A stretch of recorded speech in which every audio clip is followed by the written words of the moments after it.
मैं संजय ठाकुर अखिल विश्व गायत्री परिवार की तरफ से आज मैं उपस्थित हूँ इंडियन इंटरनेशनल सेंटर में, जहाँ यमुना बचाओ अभियान के तहत एक गोष्ठी रखी गई थी। यहाँ इस गोष्ठी में दिल्ली एनसीआर के बहुत सारे वरिष्ठ परिजन, इंजीनियर, साइंटिस्ट और प्रोफेसर, लेक्चरर सब उपस्थित हैं। हमारे बीच आदरणीय सिविल इंजीनियर उपस्थित हैं। आपका शुभ नाम क्या हुआ? मैं डॉक्टर आनंद वर्धन। आप पेशे से सिविल इंजीनियर हैं। इनकी समाज में सेवा में रुचि है, पर्यावरण में इनकी रुचि है और इसी तहत इनको आज स्पेशल बुलाया गया था कि यमुना बचाओ अभियान में ये अपना कुछ मार्गदर्शन दे सकते हैं। आपका क्या मार्गदर्शन आपने दिया लोगों की? आपने कुछ सुझाव दिया कि यमुना को कैसे बचाया जाए? मैं तो सबसे पहले आपको गायत्री परिवार को धन्यवाद देना चाहता हूं कि आप सारा कवर कर रहे हैं इस प्रोग्राम को, और मुझे सहजवाल साहब और संजय भाई ने सूचना दी कि यमुना बचाओ के लिए यमुना सांसद बना है और उसमें आज बैठक है कि वहाँ कितने लोग शामिल हों उसमें यमुना के किनारे। आप ज्योग्राफी बैकग्राउंड से हैं, धरती माता के ऊपर ड्रेनेज पैटर्न आपने पढ़ा होगा। ड्रेनेज कहाँ से ओरिजिन होती है, रिवर कहाँ से निकलती है, कहाँ पे समाप्त होती है। बहुत सही, वही बात कहना चाह रहा हूं। लेकिन क्या कारण है कि आज हम इस पर ध्यान नहीं दे पा रहे? वही कह रहे हैं कि जो भी नदियां हैं वो ड्रेनेज का जब ब्लॉक कर देंगे तो अपस्ट्रीम में फ्लडेड होगा, और जब उसको पोल्यूट करेंगे तो वो पोल्यूशन के रूप में फ्लड रहेगा।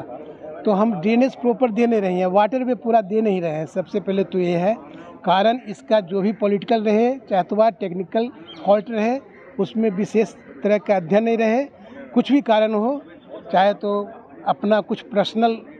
इस प्रोजेक्ट में सर आप किस रूप में देखते हैं इसको, ज्योग्राफी के पॉइंट ऑफ व्यू से, साइंटिफिक ढंग से?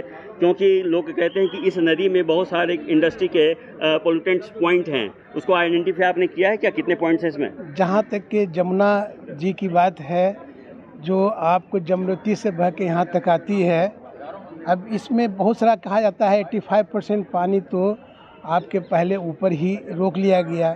तो दिल्ली में आते आते 50 किलोमीटर के स्ट्रेच में पानी गर्मी में जो है ये सालों भर पानी रहने की का नदी है, पेरिनियल नदी है, लेकिन इसमें गर्मी में नहीं के बराबर रहता है। और नदी नाला से जो पानी आता है, इंडस्ट्रियल वेस्ट आता है, वही सब पानी इसमें गर्मी में रहता है तो पूरा प्रदूषित रहती है।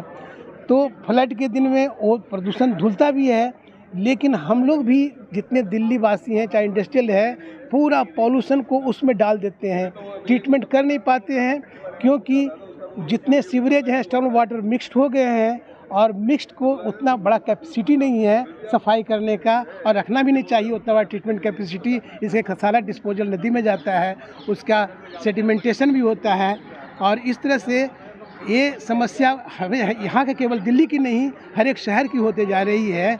जबकि गंगा बचाओ सफाई में ये हर एक पब्लिक की एक जिम्मेदारी होती है कि उसमें पोल्यूशन डाले नहीं, अपना सब पोल्यूशन सोर्स को अपने जहाँ डिस्चार्ज करें वहीं रोक लें, लेकिन सब एकत्रित करके सेंट्रलाइज करके पोल्यूशन कर रहे हैं, डाले जा रहे हैं। इस तरह से हमें अपना जहाँ से पोल्यूशन दे रहे हैं वहीं से रोकना पड़ेगा साइंटिफिक ढंग से। बहुत बहुत धन्यवाद आपका। एक ये पीड़ा थी भूवैज्ञानिक की, ये पीड़ा थी भूगोल की विद्यार्थी की, ये पीड़ा थी एक सिविल इंजीनियर की। हम समाज में तो रहते हैं, हम वैज्ञानिक भी हैं, लेक्चर भी हैं, प्रोफेसर भी हैं, बुद्धिजीवी भी हैं, लेकिन हम अपने स्वार्थ से ऊपर उठ नहीं पा रहे हैं, जिसके कारण हम आज अपनी प्रकृति के संसाधनों का दोहन कर रहे हैं, दोहन कर रहे हैं। इस क्षेत्र में सबसे बड़ा चीज़ है, लोग नौकरी खाने पीने के लिए करते हैं, जिसके पर न फटे बियाई वो क्या जाने पीर पर आई। जो जल से डूबा है, सूखा हुआ जल से नहीं उबर पाया है, जिसको पीने का पानी नहीं मिल रहा है, कचरा पानी में रह रहा है, वही जानता है इसकी दुर्व्यवस्था को। न सरकार इस पर ध्यान दे रही है, न जनता के बीच में जनमानस के रूप में, अभियान के रूप में बन पा रहा है। जब तक सरकार का ही पूरा ध्यान रहेगा और लोग भी जिम्मेवारी दूसरे की समझेगा, अपना क्षेत्र नहीं दूसरे क्षेत्र को लेकर चलेगा, बेसिन लेवल पर, अपना पूरा कैचमेंट लेवल पर और घर घर लेवल पर, खेत खेत लेवल पर नहीं समझेगा, नहीं होगा। मैंने अपना जीवन लगा दिया, लेकिन हमें लगता है कि अब लास्ट में लोगों को ये सामाजिक काम में उत्साह आया है। मैं इसके लिए धन्यवाद दूंगा आपके गायत्री मंत्र के साथ।